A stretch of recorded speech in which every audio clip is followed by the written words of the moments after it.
Assalamualaikum warahmatullahi wabarakatuh. Perkenalkan, nama saya Ufatri Arifin dengan NIM 2171211.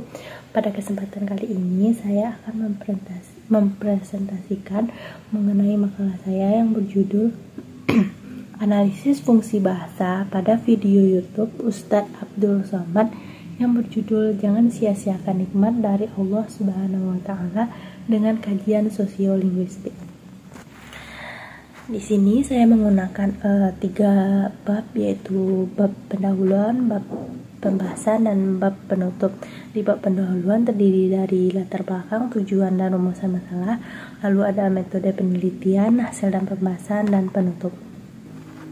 Pada pembahasan, di sini saya menjelaskan mengenai bahasa itu sendiri, di mana bahasa adalah alat komunikasi yang digunakan untuk menyampaikan gagasan, pikiran, konsep, maupun perasaan. Untuk menyampaikannya itu, manusia memerlukan media komunikasi. Di sini saya mengambil 2 pengertian bahasa menurut para ahli. Yang pertama, menurut Willing 2010-213 yang menyatakan bahwa penggunaan bahasa sebagai alat komunikasi dikenal ragam bahasa lisan dan tulis. Keduanya terikat dalam hukum, norma, kaidah, aturan, serta prinsip dan serta sifat yang dipunyai oleh bahasa yang digunakan. Sedangkan menurut Suyanto menyatakan bahwa pembahasan tentang penggunaan bahasa tidak akan terlepas dari bahasa itu sendiri. Bahasa di sini dikenal dengan ragam bahasa, sehingga dalam penggunaan bahasa yang dapat mudah dipahami, kita dapat memperhatikan fungsi-fungsi bahasa tersebut. Salah satu bidang yang mempelajari tentang bahasa itu ialah sosiolinguistik. Sosiolinguistik adalah suatu ilmu interdisipliner antara sosiologi dan linguistik. Dengan kata lain, dapat dikatakan bahwa sosiolinguistik berarti berkaitan dengan bahasa sebagai penggunaannya dan masyarakat sebagai pemakainya. YouTube di sini saya pilih sebagai sumber data karena selain sebagai salah satu situs web di internet yang menyediakan berbagai macam video mulai dari vlog, klip lagu hingga film, serta video-video yang dibuat oleh penggemar YouTube, sehingga peneliti memilih kajian dalam video YouTube Ustadz Abdul Somad yang berjudul Jangan Sia-siakan Nikmat dari Allah. Peneliti mengambil video ini karena menarik dari segi ujaran, bahasa, dan dari segi penyampaiannya. Selain itu, penyampaian bahasa yang diutarakan juga tidak tertulis, namun secara lisan dalam bentuk visual dan audio visual. Di sini saya menggunakan fungsi bahasa menurut Wettergaard dan Schaukader dalam Rani 2004-20-23. Yang bunyi fungsi bahasa dalam komunikasi meliputi fungsi ekspresif, direktif, informasional, metalingual, interaksional, fungsi kontekstual, fungsi puitik, dan fungsi imajinatif. Dalam penelitian ini saya meneliti 5 bahasa saja karena 3 bahasa lainnya tidak terdapat dalam video YouTube ini, di mana fungsi yang kelima itu ialah fungsi ekspresif, direktif, informasional, puitik, dan imajinatif. Adapun rumusan masalah dan tujuan dalam penelitian ini ialah apa saja bentuk fungsi bahasa dari video YouTube Ustadz Abdul Somad yang berjudul Jangan Sia-siakan Nikmat dari Allah Subhanahu wa Ta'ala, dan bagaimana manfaat fungsi bahasa tersebut bagi masyarakat, serta tujuannya yaitu untuk mengetahui apa saja bentuk fungsi bahasa tersebut dan apa saja manfaat fungsi bahasa tersebut bagi masyarakat. Metode yang saya gunakan ialah deskriptif kualitatif. Penelitian ini ialah suatu penelitian yang berusaha untuk menuturkan pemecahan suatu masalah yang ada sekarang. Berdasarkan pada data-datanya, penelitian ini digunakan untuk memperoleh informasi dari sikap bahasa yang terkandung dalam video YouTube tersebut. Teknik pengumpulan data yang saya ambil yaitu teknik catat dan teknik simak. Karena apa? Karena dalam teknik ini menggunakan teknik analisis data yang menggunakan isi dengan mengklasifikasi data, menyajikan data, dan menarik kesimpulan. Pembahasan di sini saya menggunakan 2 kajian teori, yaitu sosiolinguistik dan fungsi bahasa. Seperti yang telah saya jelaskan di atas bahwa sosiolinguistik ialah suatu penggunaan bahasa untuk meneliti pemakai bahasa tersebut dalam tingkah laku sosial dalam masyarakat tersebut. Nah, kalau fungsi bahasa yaitu bagaimana fungsi tersebut dijadikan sebagai media komunikasi dalam menyampaikan berbagai informasinya. Di sini saya tuturkan mengenai 8 fungsi menurut Verheet and Shortman dalam Rani 2003, yaitu fungsi ekspresif, yaitu mengarahkan bentuk ekspresi perasaannya melalui suatu pesan, sedangkan fungsi direktif yaitu puisi yang mempengaruhi banyak orang yang dipakai dalam bentuk untuk mengingatkan, memerintah, memesan, mengingatkan, mengancam, dan lain-lain. Sedangkan fungsi informasional yaitu menginformasikan sesuatu yang dapat digunakan untuk mendeskripsikan, menjelaskan, atau menginformasikan sesuatu.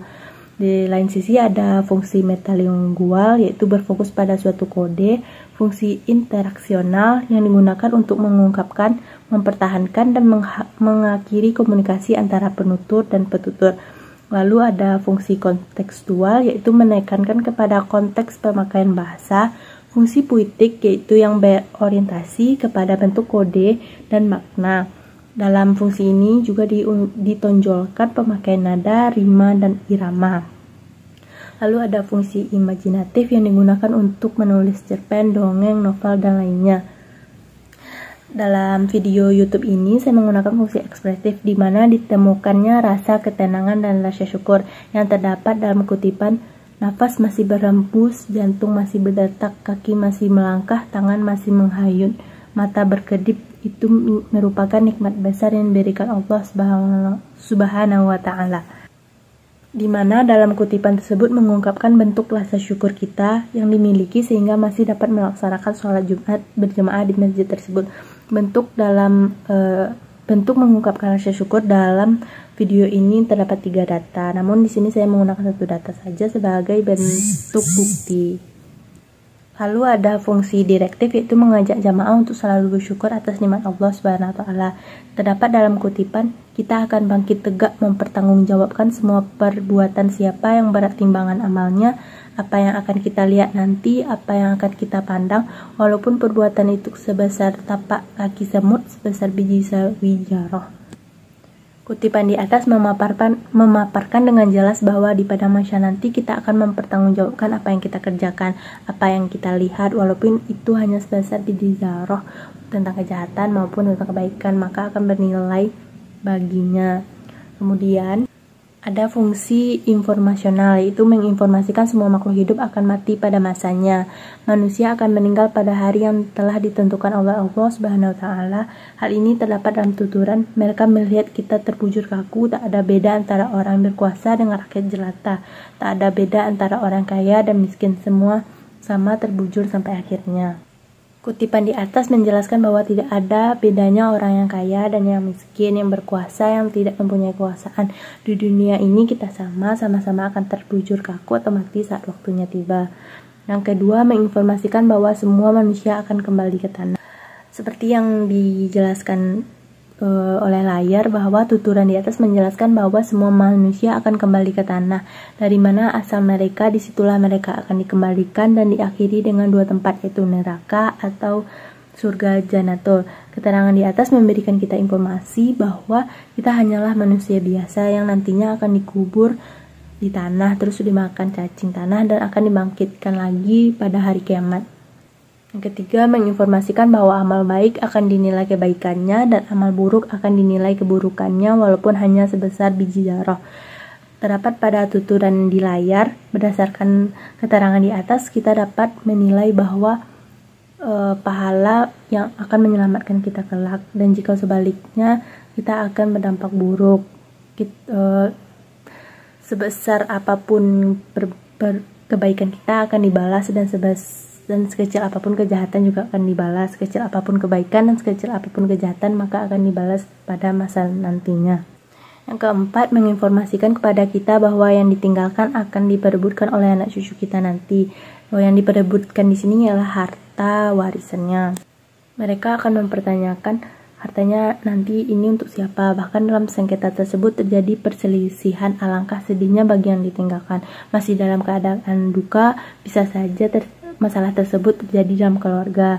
Pada kutipan tersebut jelas bahwa menginformasikan masih banyaknya orang-orang yang memanfaatkan kematian seseorang demi keuntungan pribadi. Lalu ada fungsi puitik. Di sini saya menemukan dua fungsi puitik, yaitu paparan yang disampaikan mengenai persamaan bunyi dan menggunakan repetisi atau pengulangan, di mana menggunakan persamaan bunyi terdapat dalam tuturan.